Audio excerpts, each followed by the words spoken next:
is called Celebrity Gossip. We just tell them if there is something wrong or maybe if there is something good. Here we speak it. I'm called MC Omari, the truth meter. I'll tell you. Celebrity Gossip every Wednesday usiku. Kore wacho ne echich ni MC Japolo yuare kodi nikech onge content. Ni onge content. Ang'o miwacho kama? Ang'o miwacho kama no MC ngama Japolo ngama duong' osema mose dhi nyaka Lu festival bwana. Onge shit in Kenya is more than Japolo.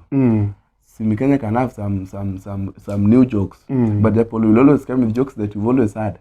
Yeah. Onge gima welo. Kono gima hik mana sana no wotem na repeat. Nyalo tim na replay. Yeah. Mago mage ingeni koponi wacho ni ati replay mano nyiso ni jokes ge en gik ming'eyo minyalo wacho. Yani jokes mawacho gin mano kaw kuom ng'ato. Gin jokes mabang'e joma nowacho gi dalo mano wacho gi. Kaka mano. Kaka wago nyiro e jaluo mokwongo wacho kaka nying joluo gen. To an gima daher penjo kapok amoso jogi. MC Japolo ni tonga. Imbe kiae. Ana KMC, ingeni ana KMC Japolo. MCs mang'eyo mong'ere. MC Omari Nash. MC Omari Nash.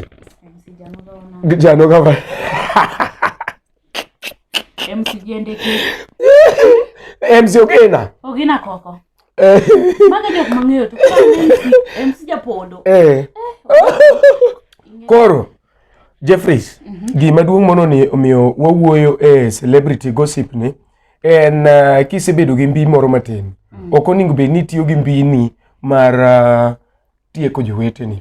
And that is why I really cried bitterly ne Emma Jalamo. I'll still say, and Emma kuma entiere gi any other follower mar Emma should know that thing was not right. And kitimo gimoro mok ber, to kati jaduong' onge gimoro ni kitimo gimoro marach ti jaduong' to bedo maber. Iwinjo? Kitimo gimarach itimo makata bed ni nyathi kati ng'ama duong'. Iwinjo? Sana ki ng'ama duong' to koro wuok e marach because ng'ama duong' ong'ere kabisa. Ene monego bed no chiwo good example. Ok onego bed kamano. Ng'ena KMC Japolo but MC Japolo ka winjo kaka gini wachore. Ok en gima fa. MC Japolo gimitimo no Japolo. Racha.